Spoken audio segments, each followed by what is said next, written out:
Bom dia, pessoal. A ideia da aula de hoje é apresentar para vocês os temas associados com um trabalho que eu propus e vai estar descrito no arquivo que eu vou disponibilizar aí no SIGA. A ideia é que vocês olhem o arquivo para saber qual o tema que vocês vão ter que trabalhar. E esses temas estão associados com fenômenos e aplicações do campo elétrico. São 12 temas que tem lá. Eu peguei a lista de chamada de vocês e fui colocando os 12 temas na ordem. Depois fui repetindo até preencher todo mundo com um tema.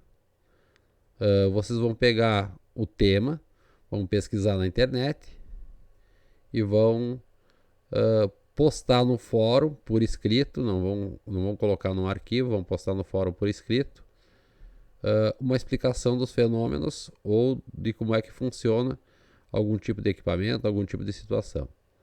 Tá bem? Eu vou passar um pouquinho de cada fenômeno e aí vocês aprofundam o tema e depois colocam lá no fórum.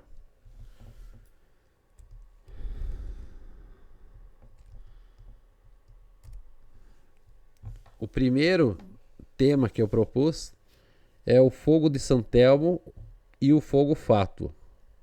O fogo de San Telmo tem a ver com situações que acontecem nos navios ou às vezes nos aviões quando se está se preparando para uma tempestade.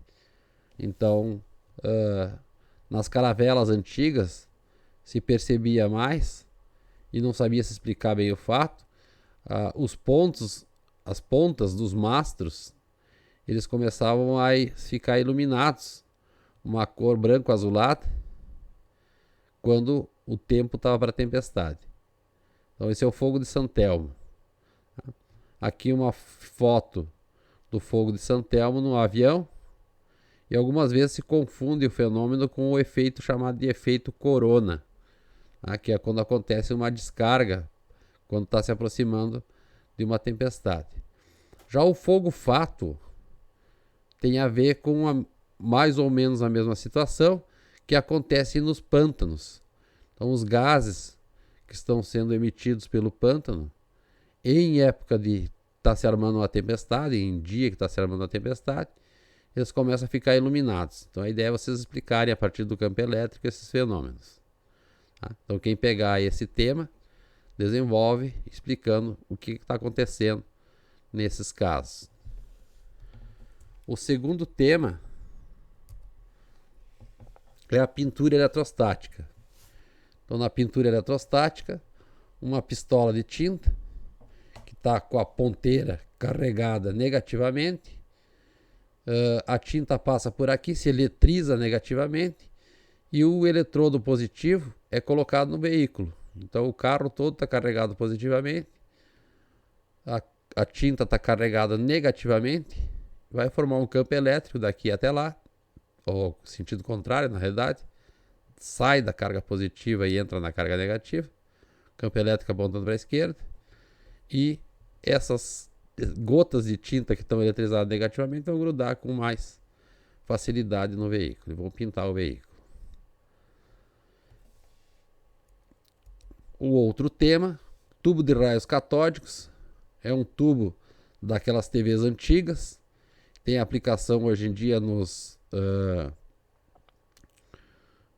em alguns equipamentos de eletrônica que mostram as ondas, onda elétrica, onda eletromagnética, e basicamente tem um cátodo que vai emitir os elétrons entram no tubo, ele aquece esse cátodo aqui, emite elétrons e aqui aparece um campo elétrico em relação ao cátodo e os ânodos para que vão direcionar o feixe. Esse feixe de elétrons que vai passar aqui, então vai sofrer um campo elétrico daqui até aqui, vai ganhar uma velocidade, uma aceleração, porque tem campo elétrico, vai ter uma força sobre os elétrons, eles vão ser atraídos para cá, tem um orifício por onde eles vão passar, depois tem outro campo elétrico mais intenso, que vai atrair ainda mais os elétrons, vão ganhar mais aceleração, e eles vêm acelerados e acabam batendo na parte frontal aqui do tubo de raios catódicos e brilham. Tá? Tem o campo magnético, que a gente ainda não viu, tá? Vai ver mais adiante, que faz a deflexão também desse raio para fazer ele bater em diferentes pontos da tela aqui, e então a imagem vai se formar no tubo, porque o campo magnético vai defletir esse feixe e ele vai ficar passando de cima para baixo num movimento vertical e vai formando a imagem aqui na tela da antiga TV. Um outro tema é o acelerador linear de partículas. Então aqui uma foto de um acelerador linear. Então, um sistema bem complexo, mas do ponto de vista prático de como é que ele funciona, ele tem alguns anéis por onde vão passar as partículas que eu vou acelerar. Esses anéis ficam com cargas de sinais contrários, formando um campo elétrico. Então aqui tem um sinal de menos, aqui um sinal de mais. Tem um campo elétrico que vai eletrizar. O campo elétrico está apontando para a esquerda, nesse caso. Então, se a carga for negativa, ela vai ser acelerada na direção aqui para a direita. Tá? No momento que ela estiver saindo do segundo tubo, bem na saída aqui, o campo troca de sinal e faz ela acelerar ainda mais. Tá? Depois ele troca de sentido de novo e faz acelerar ainda mais. Esse é um campo pulsante, ele vai trocando de sinal a cada momento. E a partícula cada vez mais vai ganhando mais velocidade quando sai desses anéis que aparecem aqui. Tá? Então ela vai ganhando velocidade que chega até às vezes próximas da velocidade da luz. Tá? Pode acelerar íons, cargas positivas, pode acelerar íons, cargas negativas, tá? Pode acelerar elétrons, pode acelerar prótons. E aí faz uma colisão normalmente lá no final desse acelerador. O outro tópico é a intensidade de campo ao redor de antenas. Lá eu disponibilizei um artigo, mas não precisa saber entender ou explicar todo o artigo. A ideia é que se explique basicamente o que acontece com o campo elétrico próximo às antenas, então as antenas de transmissão. Tá? E aqui basicamente se focar num gráfico onde fala aqui a intensidade do campo elétrico em volt por metro, que é outra unidade, que é o mesmo Newton por Coulomb, mas em engenharia se usa volt por metro. Então a intensidade próximo da antena, e aqui a distância em metros. Tá? Tem todo um regramento da legislação que diz a que distância que as estruturas dos edifícios, das casas, podem ficar próximos dessas antenas. Mas aqui dá para ver que tem um pico aqui, é uma determinada distância. Então tem que procurar se evitar de ficar próximo a esses campos com essas intensidades, uma vez que um campo elétrico movimenta cargas positivas, negativas. E, por exemplo, pessoas contêm os íons no seu organismo, tá? Os radicais livres. E o cérebro também tem cargas, tem impulsos elétricos, então poderia sofrer algum dano de ficar próximo a essas antenas. Tá? Bom, aqui a diferença das curvas, a curva cheia, ela está com uma potência maior, então são antenas com uma potência que atinge uma distância mais longe, uma potência maior. Aqui uma potência intermediária, no meio mais ou menos dessa distância, e uma potência metade da distância anterior. Tá? Então, quando vai diminuindo a intensidade, a potência da antena, a intensidade do campo vem caindo. Tá? Uma outra proposta que tem lá é dar uma olhada o uso do campo elétrico pulsado em alimentos. Tá? Então ele é usado para conservação dos alimentos. Então, por exemplo, se tiver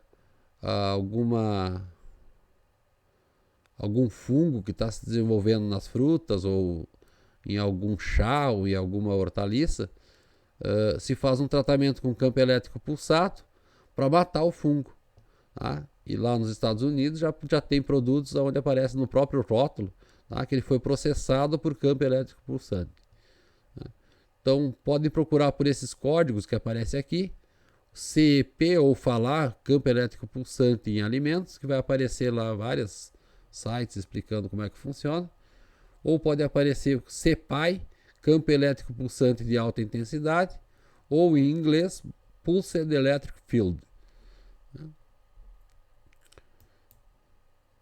Um outro tema é a polarização das ondas eletromagnéticas. Então, eletromagnéticas tem um campo elétrico e um campo magnético. Tá? Quando a gente fala em polarizar a onda, a gente vai polarizar basicamente o campo elétrico. Então pense aqui um feixe luminoso, que é uma onda eletromagnética, mas podia ser uma onda de rádio, uma onda de TV, qualquer onda eletromagnética. Tem um campo que oscila em todas as direções. Então o plano de oscilação do campo pode ser inclinado, pode ser horizontal, pode ser vertical. Tá? Se a gente colocar um polarizador, a gente seleciona qual a direção que ele está polarizado. Tá? Então aqui o campo elétrico indicado em laranja foi polarizado e só passou essa direção de campo elétrico. Se ele estivesse oscilando em outra direção, ele não passaria. Tá? É o caso, por exemplo, de algumas TVs, onde a polarização é uma polarização vertical. Então as antenas de TV das residências, aquelas tipo espinho de peixe ou aquelas outras, elas têm uma montagem que ela fica na horizontal. Em alguns filmes dos países da Europa ou até da Rússia, as antenas têm a orientação dela na vertical, porque o sinal de TV que tem é polarizado com outra direção. Então, aqui para nós é a polarização horizontal. Também poderia ser polarização circular, polarização de outros tipos, tá? Mas o que mais usa é a polarização horizontal. Tá? Então, vamos explicar o fenômeno da polarização de ondas. O outro tópico é o experimento da gota de óleo de Millikan. O Millikan foi o pesquisador que descobriu a razão entre a carga e a massa do elétron. A ideia básica, ele tinha uma câmara onde ele atomizava, ele pegava um atomizador desses, jogava gotas de óleo dentro da câmara. Tá? Algumas gotas caíam por esse orifício e aqui ele aplicava um campo elétrico. Esse campo elétrico ionizava a gota, que ficava com carga, ficava carregado, e com o campo elétrico ele conseguia estabilizar essa gota com a força gravitacional. Então a gota ficava em suspensão aqui, presa aqui dentro. Com um telescópio ele observava quando que isso acontecia. Ele pegava a bateria, calculava campo elétrico e tal, e fez a relação entre a carga e a massa do elétron que estava carregando essa gota de óleo. O outro tópico, o funcionamento de uma impressora jato de tinta. Alguns já tinham colocados lá como curiosidade sobre o campo elétrico. Tá? Então, basicamente, a tinta tem um spray que forma as gotas. Essas gotas são carregadas em um determinado ambiente. Carga, massa e velocidade, ganham velocidade aqui dentro. Aí é jogado na direção de uma placa defletora, uma placa de campo elétrico. Então aqui tem uma placa a mais e uma placa a menos. E aí, de acordo com o sinal, ela vai até uma direção ou até outra. E aqui está o papel, onde a gota vai bater. Tá? Tem outras formas de descrever a impressora. Alguns deles, o rolo que puxa a folha está com carga de sinal contrário para favorecer com que a gota grude realmente no papel. Tá? Aí, a explicação mais simples seria essa. De qualquer forma, tem a aplicação do campo elétrico aqui para jogar a gota de tinta no ponto onde vai sair a impressão correta. O outro tópico, o gerador de Van der Graaf. O gerador de Van der Graaf funciona basicamente por eletrização por atrito. Uma correia de borracha atritada com um rolete de PVC. Um fica com carga negativa, outro carga positiva. Essas cargas sobem pela correia e acabam induzindo aqui em cima, nessa esfera que tem aqui, cargas positivas. Tá? Então, quando vai ficando carregado essa esfera, forma um campo elétrico ao redor da esfera. Tá? Se ele está carregado positivamente, o campo elétrico perpendicular à superfície, conforme a gente viu, e o que dá um formato de campo elétrico como mais ou menos o cabelo aqui dessa pessoa quando encostou no gerador carregado. Tá? Então as linhas de campo, carga positiva, são radiais, estão apontando no formato de raios para fora da carga. Né? Também daria para ver o efeito corona, quando ele rompe a constante dielétrica do ar, e aí sai um raiozinho. Então aqui tem dois, um com sinal positivo e um com sinal negativo. Saiu um raio de um deles e chegou até o outro, no ar. Tá? Isso é uma intensidade de campo bem alta, uma diferença de potencial grande também entre os dois para poder sair uma faísca desse tamanho. O outro tópico, rigidez dielétrica. Então, rigidez dielétrica tem a ver com a intensidade de campo mínima a partir do qual se provoca uma corrente, um raio desses, saindo de um ponto e rompendo então a rigidez dielétrica do material. Ele passa a virar um condutor. Né? Então, quando fala rigidez dielétrica, ele está pensando no campo a partir do qual sai um raio no material. Então, no caso do ar, 3 kV por milímetro. Então, se colocar 3 kV no ar e tiver uma distância de 1 milímetro entre um ponto e outro, vai sair uma faísca de 1 milímetro, 3.000 volts. Claro que se o campo elétrico for mais intenso do que os 3.000 volts por milímetro, a faísca fica maior. Né?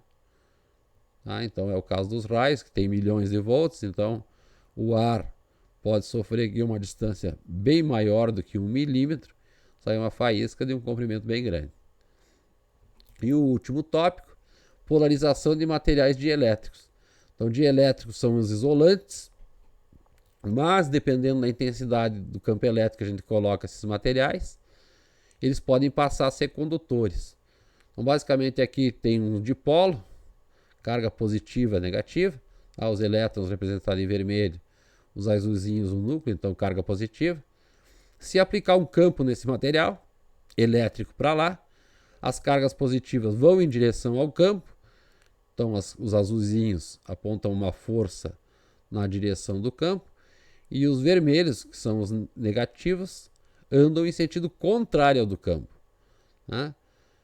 Então vai aparecer um movimento de rotação dessas partículas, e a tendência é que eles se alinhem todos de acordo com o campo externo, como essa indicação que tem aqui. Bom, isso acontece normalmente com dipolos. Então, por exemplo, tem algumas moléculas, como a água, que é uma molécula polar, ela tem o hidrogênio e o oxigênio. O hidrogênio funciona como íons positivos e o oxigênio como os negativos. Quando aplica um campo elétrico nesses íons, eles se orientam com o campo elétrico externo. Alguém explicou na curiosidade lá também que no caso do micro-ondas, eles fazem as moléculas polares girarem, se movimentarem com maior velocidade. Então gira essas moléculas de acordo com o campo elétrico externo que está colidindo nas paredes do micro-ondas. Tá? Então a ideia também é polarizar materiais, só que lá está polarizando materiais que não são isolantes. A água não é um tão bom isolante assim. Tá bem? Bom, então qual é a ideia? Postar no fórum, não é um arquivo, tem que explicar lá para todo mundo poder ler a explicação de cada um desses fenômenos, ou aplicações do campo elétrico. Vocês vão ter um prazo de 1 semana inicialmente. Se vocês verem que não vai dar tempo, a gente aumenta esse prazo. Tá? O fórum vai ficar aberto por 1 semana. Caso não dê, eu abro o fórum por mais tempo. Né? Postem lá as explicações, e qualquer dúvida que vocês tiverem, que não estão encontrando alguma explicação, vocês me perguntem no próprio fórum. Tá bem, pessoal? Obrigado.